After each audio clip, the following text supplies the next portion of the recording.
Y a las 7:54 de la mañana es un gran momento para seguir hablando de economía. Al principio les contábamos algunas cosas y creo que va un poco en ese sentido lo que nos viene a contar Luciana Glesser, que tiene que ver con el consumo, con los salarios, con la economía real.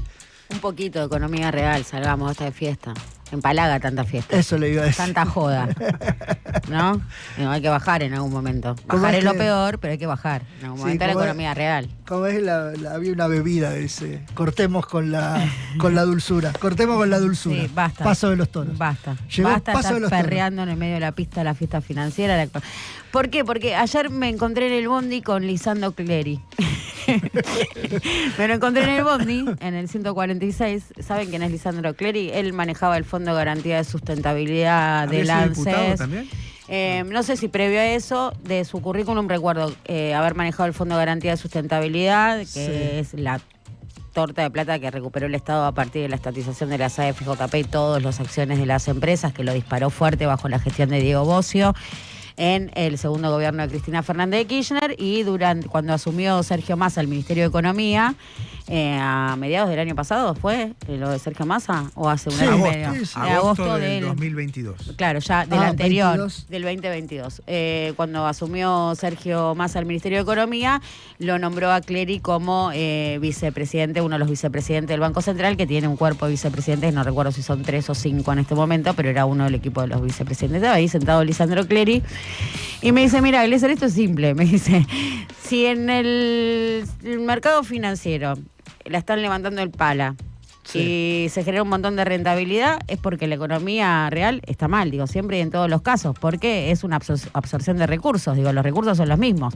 Vos tenés guita, la ponés a laburar, te abrís una fábrica o apostás a la renta financiera, digo, no hay otra, y es la misma guita. Entonces si me dejó pensando, pensando el viaje en el bondi. Está bien. Dije, uy, mira Clery, ¿cómo le dice Javier Milei a esto, cómo es el coso de la revelación? ¿Vos qué? No. Sí, ya sé. El punto de revelación, ¿no? ¿Cómo le dice? No me sale. Sí, ya sé. Bueno, la revelación, tuve una revelación. Tuve una revelación a partir de la sentencia. Creí que a ver qué pasa en la economía real. Y digo, ¿qué tenés? Me dice, bueno, te puedo adelantar el último informe de la consultora Sentia. Y vamos a poner en valor esto, que es el último informe de la consultora Sentia, que todavía no se dio a conocer, porque si vamos a ver consumo masivo, el último dato del INDEC es septiembre. Y tuvimos una leve recuperación fines de agosto, septiembre, donde la actividad se empareja, y esto que dice ayer Javier Milei en el Congreso de la Inteligencia Artificial, es, bueno, voy a salir empardado en términos de actividad del Producto Bruto Interno, porque claramente le está traccionando fuerte minería, canteras, petróleo. Con lo cual, si en el arrastre estadístico o en el promedio, probablemente la economía tenga un desplome menor que el que se contemplaba a principio de año. También en agosto y septiembre vimos algunos indicios heterogéneos de recuperación en algún que otro sector industrial, también asociado a estas cadenas de valor. Y lo propio con los salarios según el RIPTE, ¿no? Que son salarios trabajadores registrados, donde empezaba a mostrar una recuperación mensual por encima de la inflación, siempre considerando la feroz pérdida del poder adquisitivo, del salto evaluatorio y de esos meses donde no hubo ningún tipo de recomposición. Entonces decíamos que el último dato de consumo que publica el INDEC es viejo porque es de septiembre. Aún así marca un desplome acumulado en el año del 12,8%, más allá de que en el intermensual haya rebotado levemente, no me acuerdo ahora el guarismo, pero había rebotado 0,8, 0,9, pero en el acumulado del año le da una caída del consumo masivo del 12,8. Vamos a recordar que en el primer trimestre el interanual estaba más cerca de 25, con lo cual, cae menos, ¿no? ¿Se entiende? Claro, se atenúa esa caída. Sin embargo, el último dato de Sentia es lapidario, 20%, o sea, otra vez hay un gran desplome. Cuando hablamos de consumo masivo, ¿cuáles son los rubros que analiza Sentia? El de mayor caída, el primero que te aparece, es lo que Sentia califica como consumo compulsivo. Y ese cae 29% el consumo compulsivo. Consumo compulsivo es, estás cocinando y te falta algo. Entonces el monoproducto, ¿no? El que vas a buscar como el monoproducto. Bueno, ya no, a ese no vas, ya cocinás con lo que tenés. Digo, no, no tengo queso rallado. No, van los fideos sin queso rallado. Vaya si es caro el queso rallado. Bueno, el queso rallado como ejemplo de lo que te falta último minuto y decís, no, esto no lo tengo y no lo voy a tener más. Digo, es el aceite de oliva, ¿no? Digo, cosas que no voy a tener más. Higiene y productos de limpieza y inelástico, ¿no? Que dejas de comprar lavandina, dejas de comprar shampoo, dejas de comprar jabón, también por encima del promedio, 23%.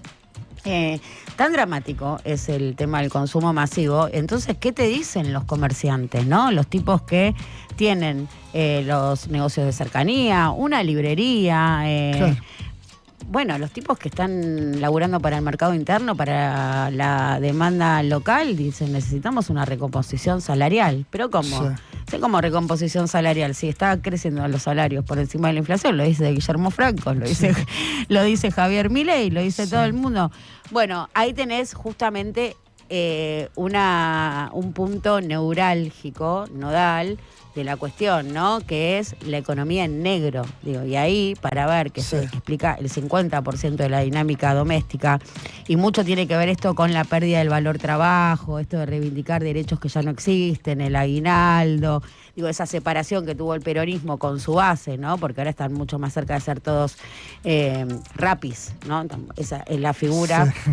Entonces, para ver eso, que es la mayoría de la población, o las grandes mayorías, lo que hay que ver es la evolución del salario mínimo vital y móvil, que es el salario de referencia para la economía negra, no porque vaya a cobrarse eso, pero sí qué es lo que pasa con ese salario. Y es muy interesante, en ese sentido, el último informe de Cifra, del Centro de Investigación de la República, Centro de Investigación y Formación de la República Argentina, que fundó el gran profesor Eduardo Basualdo, dependiente de la CTA, que justamente, bueno, tira unos datos que son dramáticos. Digo, hoy el salario mínimo vital y móvil está por debajo de lo que era el salario mínimo vital y móvil de la década del 90, e incluso si se lo compara con la canasta de indigencia y con la canasta básica alimentaria, está por debajo de los niveles del 2001, o sea, tiene menos poder de compra que en el 2001, que en el 2001 tiene menos poder de compra el salario mínimo. Recordemos que no hace tanto era el salario mínimo más alto de Latinoamérica. Exactamente. 2015, con el 2010. Bueno, para recuperar el nivel, para ponerlo en el nivel del 2015, ¿cuánto debería ser el salario mínimo? El salario mínimo vital y móvil, que justo estábamos viendo a la encuesta callejera hablar de cuánto deberían cobrar. El mínimo vital y móvil para estar en el mismo nivel que el 700.000 pesos. 700.000 pesos, hoy está por abajo de los 300.000. Claro. Y hoy estamos hablando del doble. Para tener el mismo poder de compra, y una vez más, no estamos hablando del salario más bajo, de lo más bajo de la pirámide social. Con lo cual, bueno, ahí está, cuando nosotros hablamos de al número se lo puede apretar para que te cante lo que quiera. Y sí, bueno, si vos vas a ver el RIPTE, que es el de los trabajadores registrados, bueno, después del salto evaluatorio, la feroz pérdida del poder adquisitivo del salario, hay una recuperación.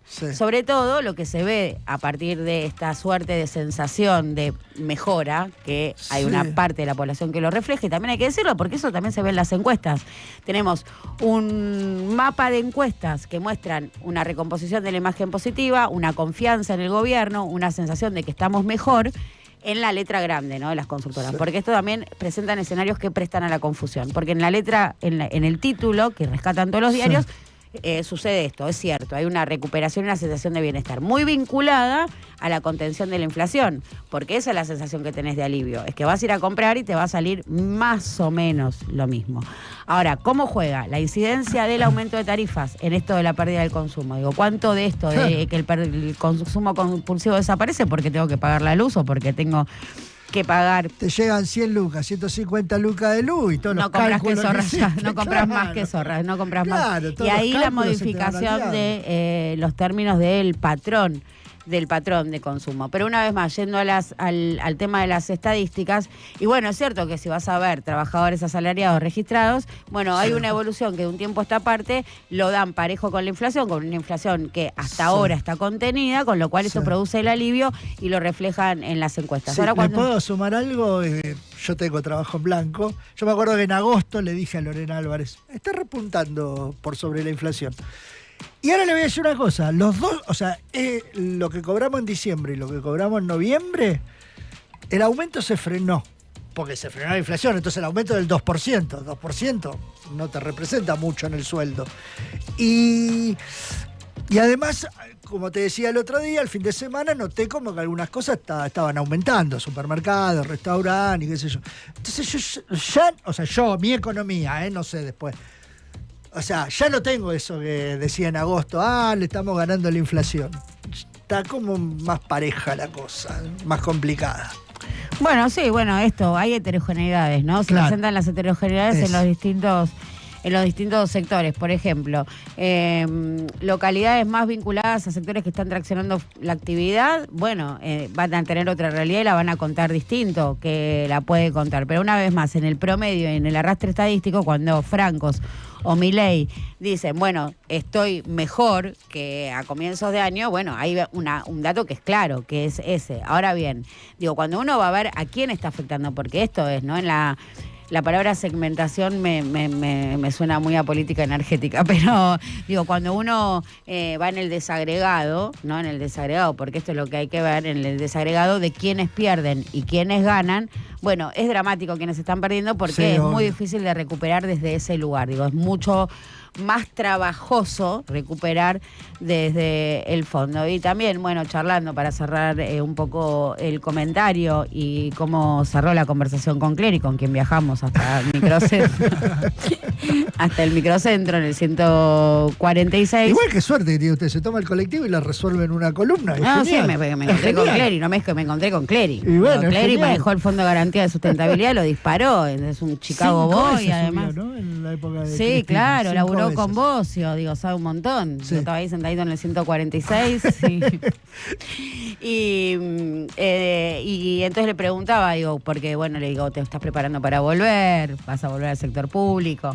Y la verdad que muchas ganas no me dan, depende con qué apoyo político, lo que te contesta cualquier exfuncionario. Y le preguntaba, ¿y cómo se va a reconstruir esto cuando esto se termine y venga otro proyecto? ¿Cuál va a ser el laburo? Y me dice, no, esto va a ser un país sin clase media forever and ever. Te lo digo bien, lo dijo Lisandro Clery. Se termina la clase media, vamos a un modelo a la peruana o a la paraguaya, tal cual se venía de alguna manera vislumbrando. Ahora quiero decir que ese modelo a la paraguaya o a la peruana también más lento, si querés, no tan rápido, era el mismo destino que el proyecto de Horacio Rodríguez Larreta y que el proyecto de Sergio Massa. De los dos que estaban en oferta. Los otros proyectos que estaban en ofertas con posibilidad de ganar conducían al mismo destino de manera más lenta, más contenida y menos dolorosa, pero el final era el mismo.